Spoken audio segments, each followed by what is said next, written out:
The river's name has a musical lilt. You can hear it echoed in the names of the communities that dot its banks. Margaree Valley, Margaree Forks, Margaree Harbor.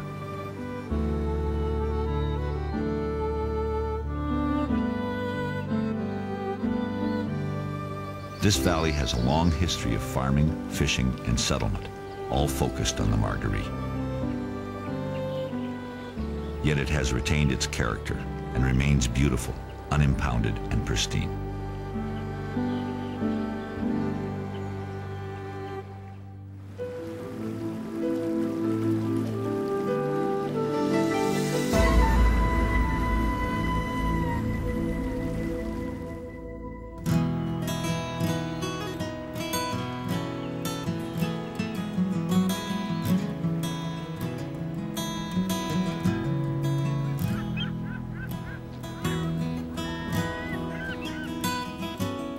The Margaree River flows through the heart and history of Cape Breton.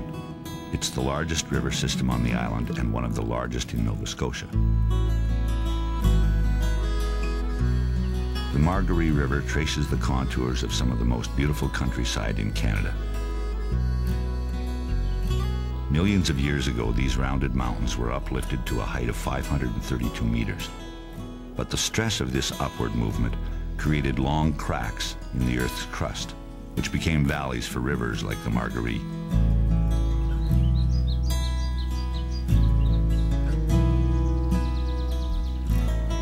The gradual erosion of the highlands has provided fertile soil for hardwood forests.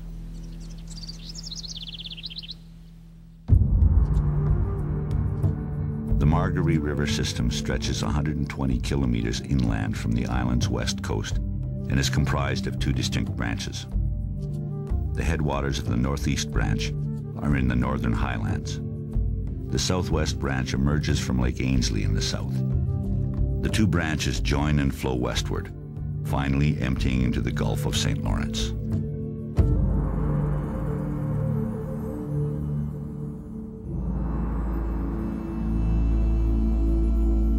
The upper reaches of the northeast Margaree snake through a steep-sided canyon. The canyon and the rugged terrain surrounding it formed a natural barrier to settlement, so the mantle of birch, oak, and maple still shrouds the hillsides.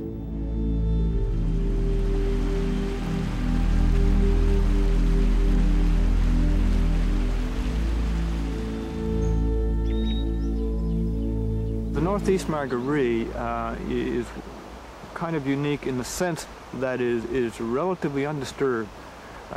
Since the Europeans came over to Nova Scotia. We have some of the oldest forests in eastern North America here in this canyon. And basically they're predominantly the taller hardwoods, again, sugar maple dominated. Such wild and sweeping forests are a rare treasure in Nova Scotia now, and the province has acted to preserve them.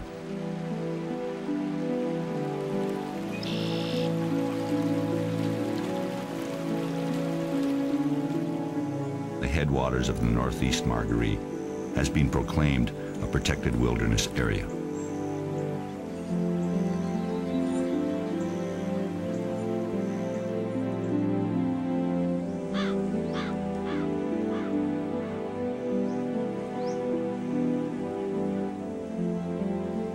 The northeast Margaree is underlain by hard rock, not easily eroded.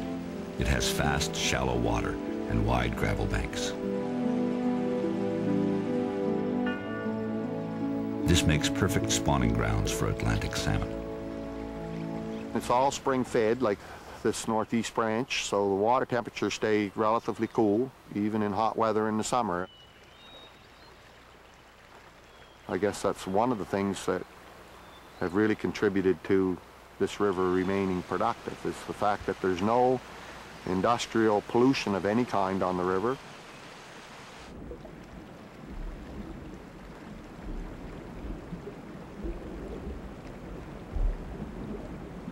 Of course, the spawning takes place pretty well all over this river, from just above tidewater right through into the headwaters. There are no barrier falls to speak of, so fish can pretty well ascend right to the headwaters. The Margaree Fish Hatchery has been stocking and supporting the native salmon population since 1902. It's now run by a small staff and an army of volunteers whose goal is to maintain what many say is the river's greatest asset. Each summer, adult fish are caught in the river. They're brought to the hatchery where their eggs are deposited and raised. This past few years, we've been collecting about 150,000 eggs, which requires a little over 20 females, usually 22, 23 females, and then we collect the same number of males as well, so that we have a 1-to-1 spawning ratio, and that gives lots of genetic variability in the stock.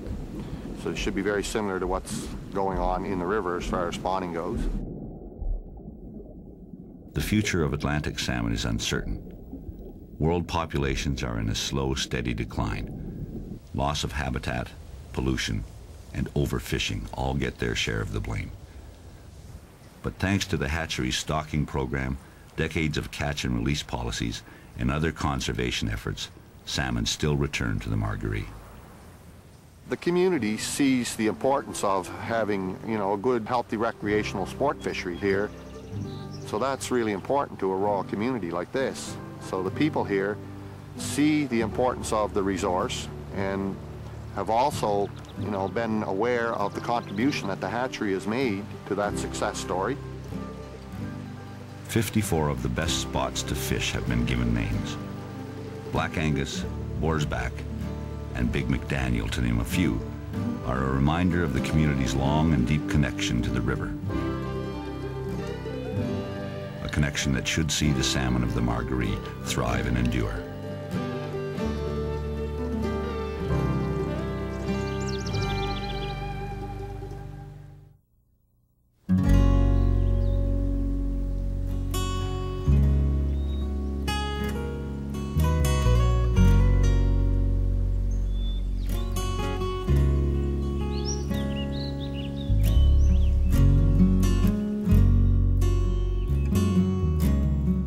The southwest branch of the Margaree begins at Lake Ainslie, the largest freshwater lake in Nova Scotia.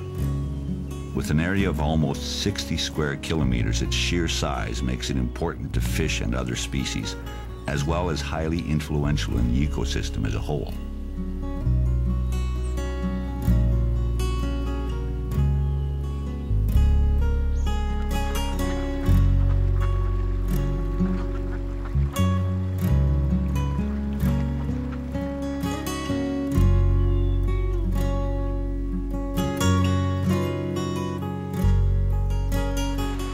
The waters of Lake Ainslie are alkaline, not acidic, a matter of basic chemistry, and a blessing that has helped keep the entire river system healthy and productive.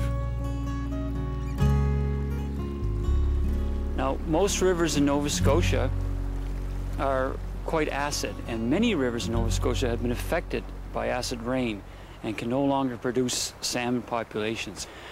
But this river system with Lake Ainslie at its headwaters, this alkalinity and buffers the river against acid rain. It's one of the few rivers really in Nova Scotia that are left that can produce good, healthy populations of fish.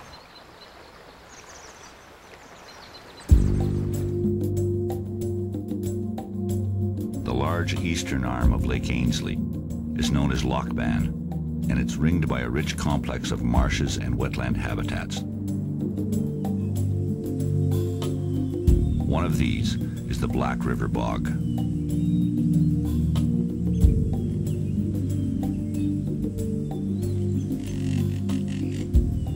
Black River Bog is considered one of the most important terrestrial ecosystem sites in Nova Scotia. It's an alkaline bog and wetland. And within this ecosystem, there rare plants are found that have adapted and thrive on this alkaline condition. Number of different grasses that are found only in these type of sites. So you have this rare ecosystem, and you have